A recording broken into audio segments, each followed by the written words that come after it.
అసలు బైబిల్లో ఒలివ చెట్టుకి ఎందుకు ఇంత ప్రాముఖ్యత ఇవ్వబడింది? పరిశుద్ధ గ్రంథంలో అనేక మంది వ్యక్తుల గురించే కాకుండా ఎన్నో మాదిరికరమైన చెట్లు, జంతువులు, కొండలు, పక్షుల గురించి కూడా వ్రాయబడి ఉంది. మనం బైబిల్ చదివేటప్పుడు చాలా సార్లు ఒలివ చెట్టు గురించి చదువుతాం. ఈ ఒలివ చెట్లు లోకంలో ఉన్న అన్ని చెట్లలోకెల్లా ప్రత్యేకమైన విలువైన చెట్టు. అందుకే బైబిల్లో ఈ చెట్టు యొక్క ఆకులు, కాయలు, నూనె మరియు ఔషధ గుణాల గురించి చాలా చోట్ల చెప్పబడింది. ఒలివ చెట్టుకు మరణం లేదనే విషయాన్ని ఆదికాండం 8వ అధ్యాయంలో చూడగలం. నోవాహు కాలంలో జలప్రలయం తర్వాత పావురాన్ని బయటకు వదిలినప్పుడు అది త్రుంచబడిన ఒలివ చెట్టు ఆకులను నోటితో తెచ్చినట్టు చూస్తాం.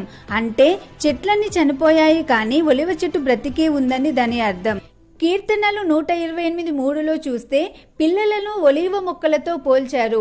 ఈ ఒలివ చెట్టు యోగ్యమైనదని, రాజులను, సేవకులను అభిషేకించడానికి పాతకాలం నుండి ఇప్పటి వరకు ఈ ఆలివ్ ఆయిల్ ని వాడుతున్నారని న్యాయాధిపతులు 9:9లో చూడవచ్చు.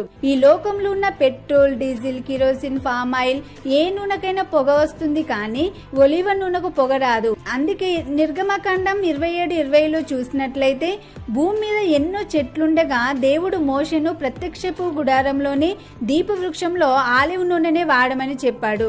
లేదంటే దీపవృక్షం 24 గంటలు వెలుగుతూనే ఉంటుంది, కాబట్టి దేవాలయం మొత్తం పొగసూరుకుపోయేది. రాజైన సొలొమోను